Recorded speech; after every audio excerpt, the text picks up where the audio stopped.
అందులో ఒకటి అసలు రాజధాని అనేదే లేకుండా 5 ఏళ్ల పాటు పాలించడం, ఉన్న రాజధానిని డిస్టర్బ్ చేసి 3 రాజధానుల పేరుతో ఎక్కడ ఏమీ చేయకుండా వదిలేయటం వల్ల నీకు ఎవరైనా పెట్టుబడి పెట్టడానికి వచ్చినప్పుడు రాష్ట్రానికి పెద్ద తలకాయ ఏదైనా అడిగితే చెప్పలేని పరిస్థితి వచ్చింది కదా.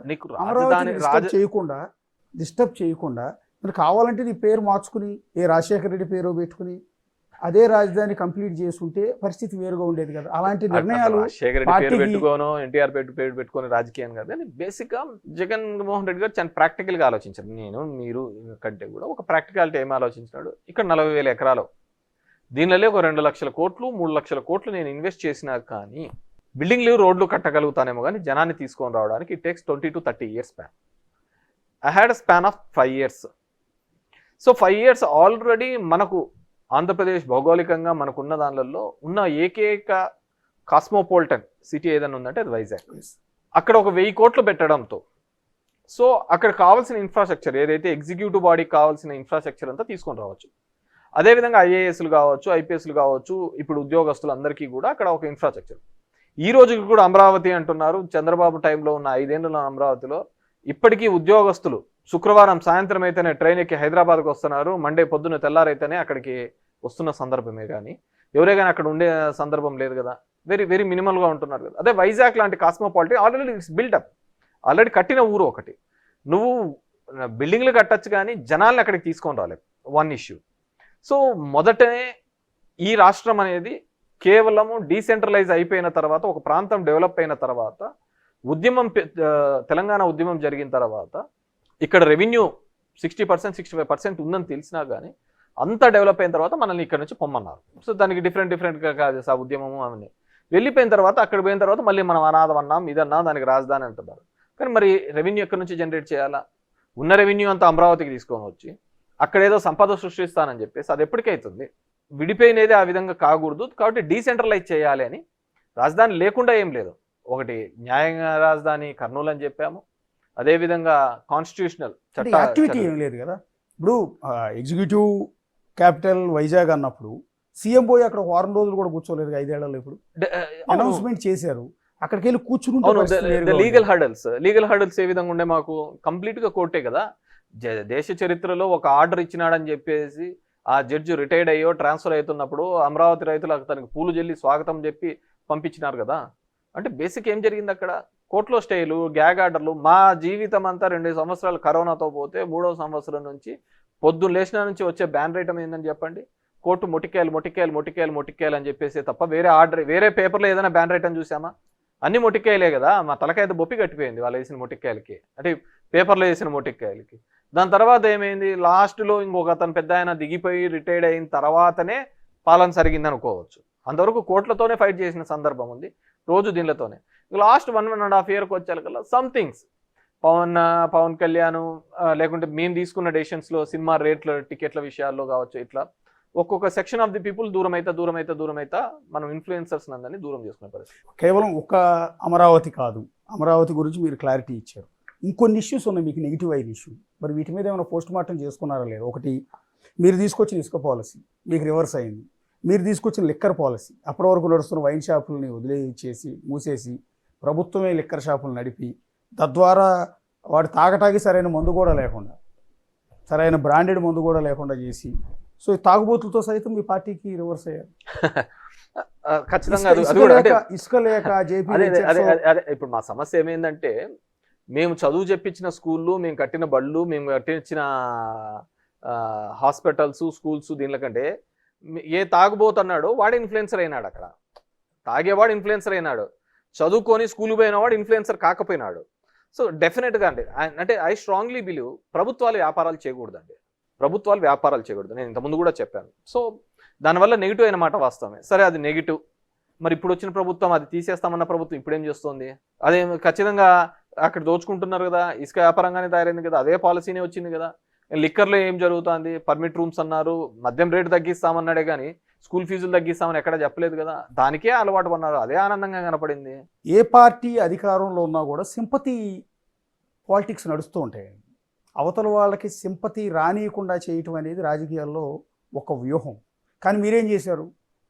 అదే తెలుగుదేశం పార్టీ హెడ్ ఆఫీస్ మీద 100 మందిని పంపి దాడిని చేయించారు. ఏ పార్టీ అధికారంలో ఉన్నా కూడా అపోజిషన్ పార్టీ మీద అలా చేయదు. తద్వారా అపోజిషన్ పార్టీకి సింపతి గెయిన్ అవుతుంది.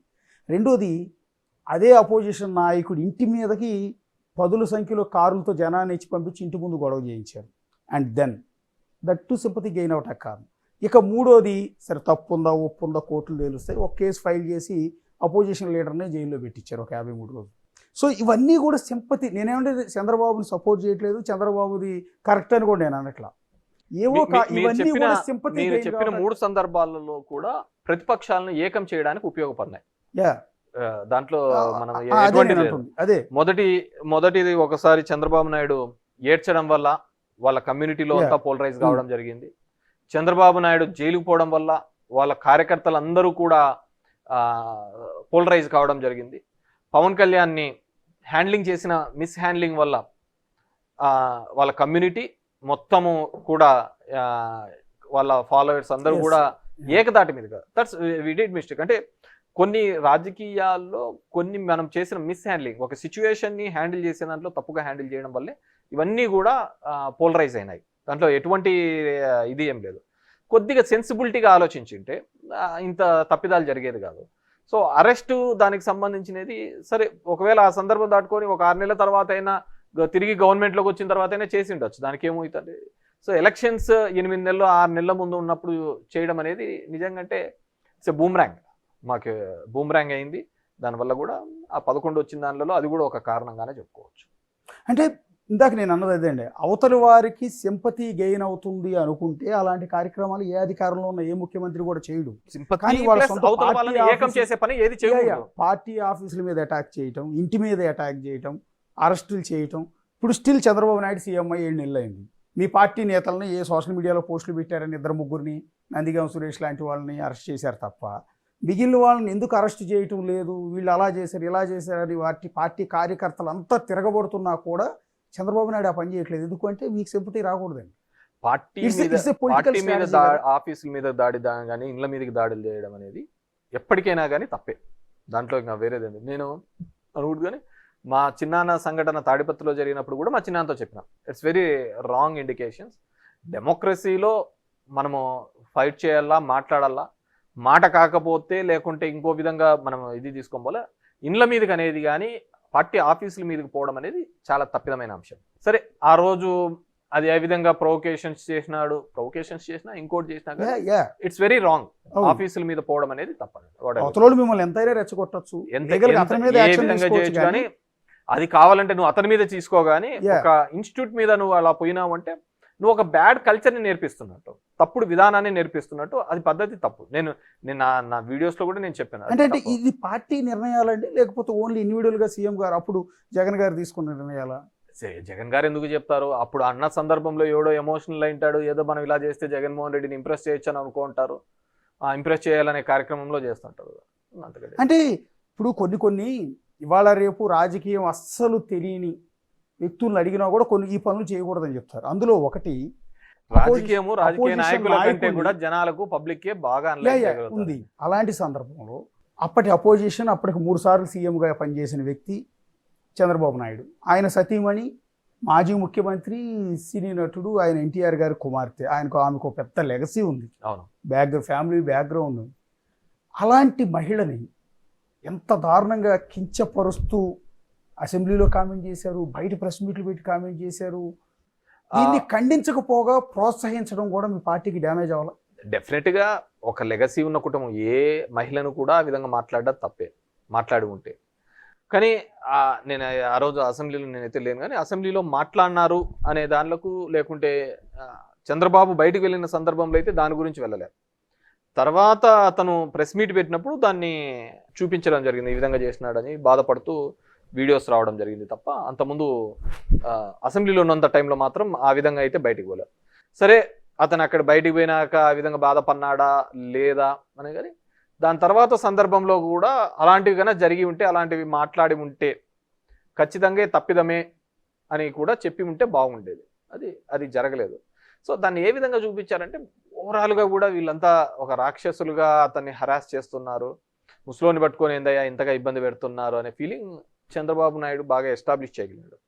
చంద్రబాబు నాయుడు కూడా చాలా తెలివిగా అసెంబ్లీలో కూడా ఎవరు ఉన్నప్పుడు అవతల వాళ్ళు ఎంతగా తిడుతున్నా అగ్రెసివ్గా మాట్లాడుతున్నా కానీ ఆయన చాలా ఓపిక్గా ఉన్నాడు. ఎందుకంటే ఆయనకు తెలుసు నన్ను ఇదే అస్త్రం మీద నేను మళ్ళీ వెళ్ళగలుగుతాను ఎలక్షన్లకు అని చెప్పేసి అంతే ఒక స్ట్రాటజీగా చూడే బాబుని ఎట్లా తిడుతున్నారు, చూడే బాబుని ఎట్లా తిడుతున్నాడు అనే ఒక స్ట్రాటజీగా చూపించాలనే ఒక ప్రయత్నం చేయాలని చేసినాడు.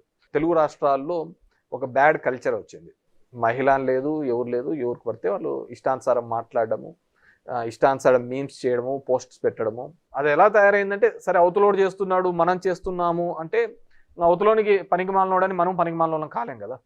సో అది దానికి ఎక్కడో చోట కట్ కావాలి, సిద్ధాంతపరంగా ఒక తీసుకోవాలి. ఇప్పుడు ఎట్లా తయారైందంటే సోషల్ మీడియా వచ్చిన తర్వాత ఎవరు మటుకు వాళ్ళు ఇష్టానుసారం పెట్టడము, దానికి ప్రమోట్ చేయడము, వివిధ గ్రూప్స్లలో వేయడము, క్యారెక్టర్ అసాసియేషన్. ఇంతకుముందు భౌతికంగా చంపేవాళ్ళు ఇప్పుడు క్యారెక్టర్తో చంపుతున్నారు. ఆ క్యారెక్టర్తో అంటే భౌతికంగా చచ్చినా పెద్ద ఏముండదు కానీ క్యారెక్టర్ చచ్చిన తర్వాత మనం ఏం చేసేకి ఉండదు. సొంత పార్టీ ఎమ్మెల్యే రఘురామకృష్ణరాజు సరే మీ పార్టీ మీద తిరుగుబాటు చేసి ఉండొచ్చు, అవతల పార్టీ వాళ్ళతో కలిసి ఉండొచ్చు, అలాంటి వ్యక్తిని అరెస్ట్ చేయించి కొట్టించడం అనేది ఇవన్నీ ఎలక్షన్స్ మీద తీవ్రమైన ప్రభావాన్ని చూపించిన అంశాలు కదా. అంటే రఘురామకృష్ణరాజు గారిని సరే ఇప్పుడు ఏదో అది ఇంకా ఎస్టాబ్లిష్ కాలేదు అతను కొట్టినారు అని చెప్పేసి నాకు తెలిసి ఒక జ్యుడిషియల్ కస్టడీలోకి తీసుకున్న తర్వాత పోలీస్ రిమాండ్లోకి తీసుకోవాలనుకున్నప్పుడు ఒక ఎంపీ స్థాయి వ్యక్తిని నేను ఆ విధంగా కొట్టింటారైతే నేను ఒప్పుకోవటం లేదు.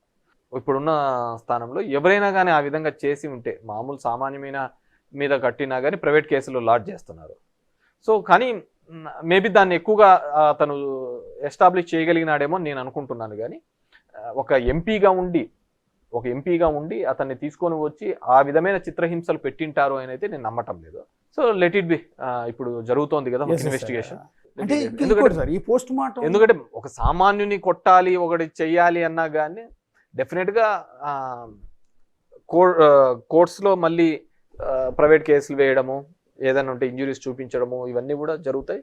ఖచ్చితంగా అటువంటి పోలీస్ అధికారుల మీద కూడా క్రిమినల్ కేసెస్ లాడ్జ్ చేసిన సందర్భం ఎన్నో ఉన్నాయి. సార్ అధికారంలో ఉన్నప్పుడు పార్టీ తరఫున ఎమ్మెల్యేలు, పార్టీ తరఫున ఉన్న నేతలు మాట్లాడే భాష అనేది చాలా కీలకం. అది టీడీపీ వాళ్ళైనా మీ పార్టీ వాళ్ళైనా.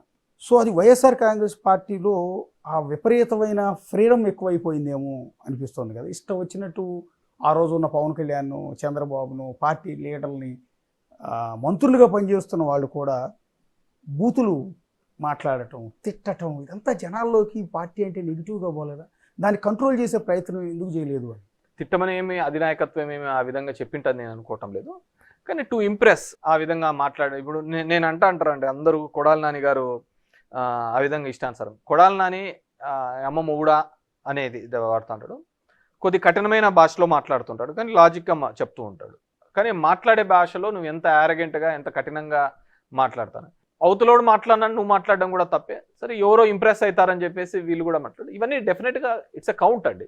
ఇప్పుడు మనం చేస్తున్న దానిలలో యాంటీ ఇంకమెన్సీ అక్యుములేట్ అవుతా పోతున్న దానిలో ఇలాంటి ఒక్కోటి అవన్నిటిని కూడా కలుపుతా పోతుంటాయి. అవతల వాడు మాట్లాడుతున్నప్పుడు కూడా ఓహో దీని వల్లనే చేసింటారు, దీని వల్లనే అయ్యి ఉంటుంది అని చెప్పేసి అనుకుంటున్నాను. ఇప్పుడు